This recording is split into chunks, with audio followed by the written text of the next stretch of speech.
Truly, I am very honored to speak at this truly historic place. These walls have witnessed so many landmark events, and so many prominent figures have expressed their idea bound to change the world for better. It was here at this university shortly after World War II, when the European continent was still lying in ruins, when Sir Winston Churchill called for the creation of the United Europe. His urge then was, we must build a kind of United States of Europe.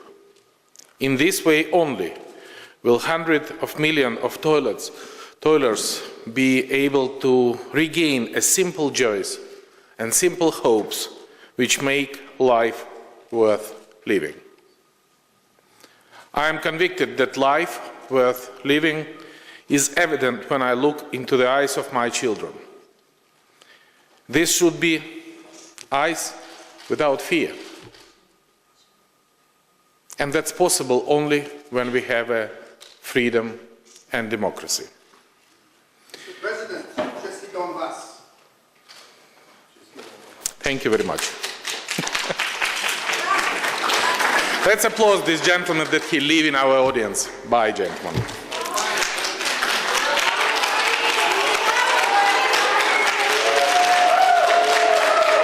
Bravo. Look, frankly speaking, I think this is a very symbolic. This is the picture of the whole world. And the whole world is united. And the whole world is demonstrating the solidarity with Ukraine.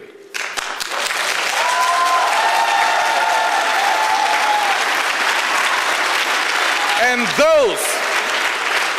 those who support the aggressor, he is in a complete isolation. Nobody in the world will support them. This happens in United Nations General Assembly Conference. This happened in the United Nations Security Council. This happens in the G20 meeting in Brisbane. This happened in Europe. This happened in the world. And that gives me a very strong hope that the perspective of the world is absolutely bright. That the values which united us is a freedom and democracy.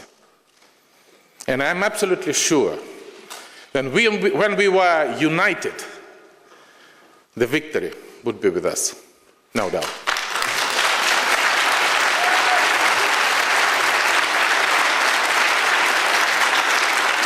Why? Why it's happened? Why the words of Churchill is come to the real life? Because we have a very great evidence. The 28 European nations, members of the European Union, demonstrate a success story. Success story for 500 million people. When everybody respects the freedom, everybody respects the sovereignty, everybody respects the territorial integrity, everybody respects the democracy. And at the same time, they demonstrate and advance with the highest level, not only with the political freedom, but with a very high level of the economic standard.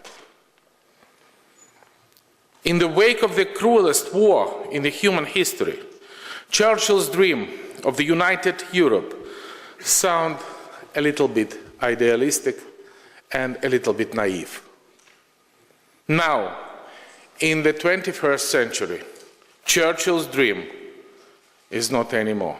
Churchill's idealism has morphed into reality.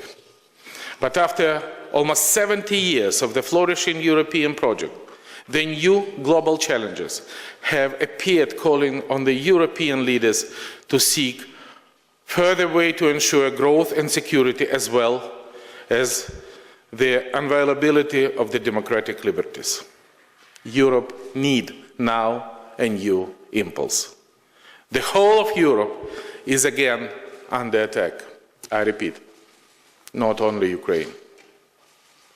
Under attack now is the whole Europe and the whole civilized world. And Ukraine now simply on the front line of this battle. The contingent ideas of the liberty and democracy are being directly challenged.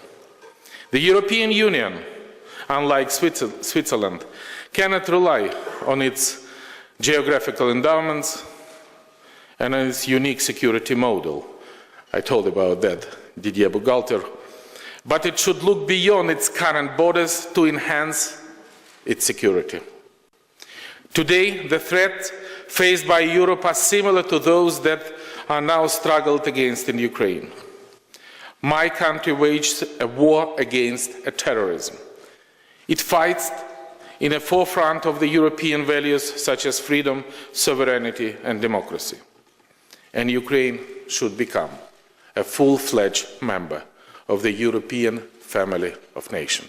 I have no doubt about that. It should happen while already being its indivisible historic, spiritual and intellectual part, already being a God, and if you allow me, already being a new symbol of the free Europe. The concept of the sovereignty brought to us by the Peace of Westphalia back in 1648, putting an end to one of the most devastating and lengthy wars in Europe. I don't want to sit with someone in this room who's killing children. Thank you very much indeed. I'm telling lies.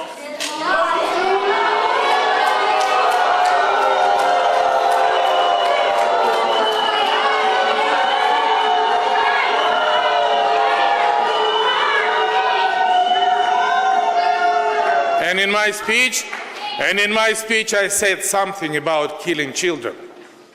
I have here.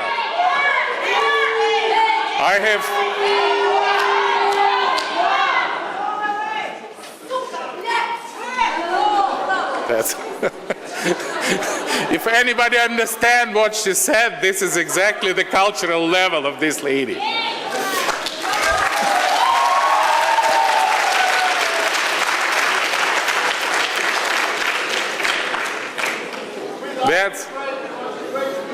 Thank you.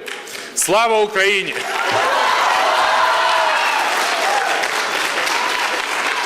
That's very difficult to say about the killing children. This is the sign which means Je suis Volnovakha.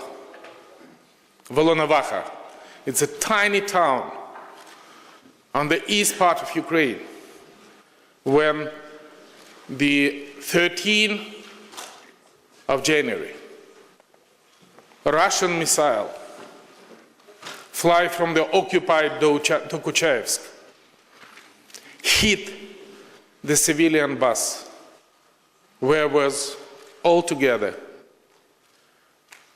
29 persons, including one children. 13 of these persons were killed in one moment. Absolutely innocent civilian victim was killed by terrorists supported by Russia, supply Russian weapons and given order from Russian side. That's something about children. And that's why the whole civilized world concentrate their efforts to stop the war.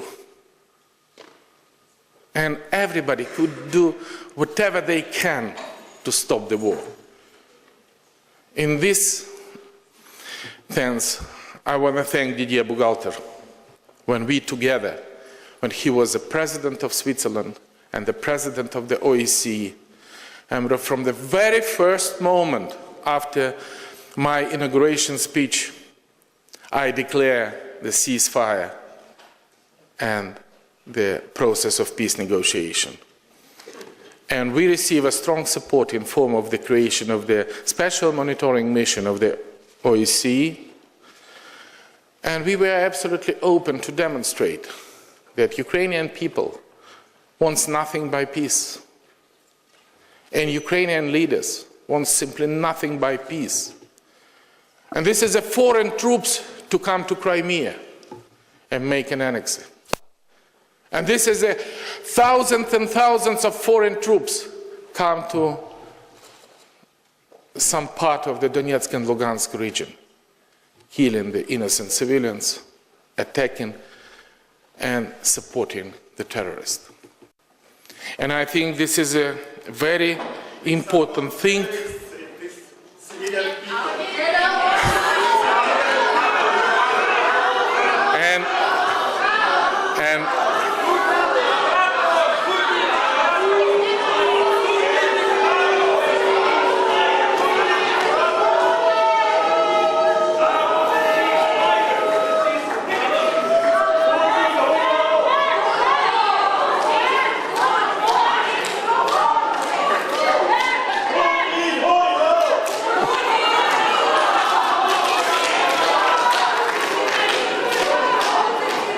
And this is a very important, to have a right to speak in the presence of the Ukrainian president. In Russia, you don't have ever these rights.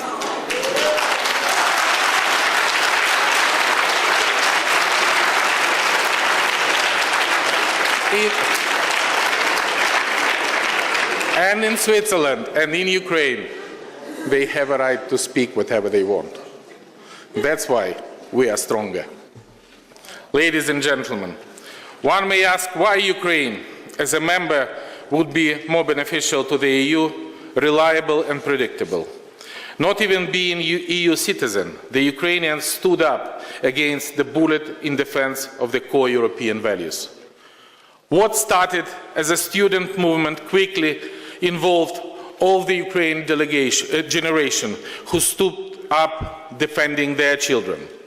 The faces of those who died in their country still line the streets of the downtown of Kiev. Their picture proves that they hailed from every generation, every social class, every region of Ukraine. We Ukrainians call them Heavenly 100. And they died defending not only their country, but also the values on which Europe is built: freedom, dignity, rule of law. They go on the street of the Kiev exactly 1 year ago, on the 19th of February, the first massive demonstration, understanding that from those sides there is a riot police who has a bullet, who has a right, and who can kill every of them. They go there to defend the future of their country. And that's why we now have a very high level of the responsibility to demonstrate that their heroism was very important for us. Ukraine has proven its democratic commitment should not be kept in the sidelines of Europe. Inefficiency and innovation-led sustainable economies, it is not longer about the production factor, steel, coal or gas, but about the people with the potential, skill and vision alike. And Didier, I also want to build up in Ukraine, which would be not only famous with its chocolate, but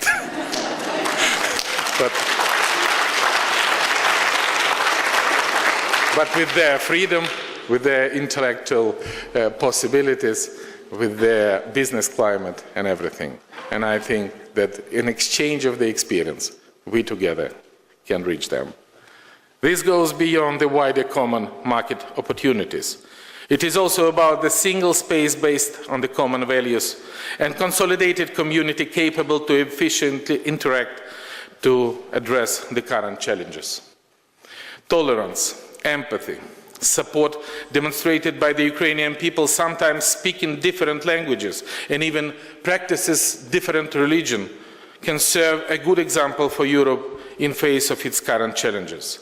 Hundreds, thousands displaced persons who fled from the Russian-occupied Crimea and war-torn regions of Donbass have found a hospitable shelter and support in central and western part of Ukraine.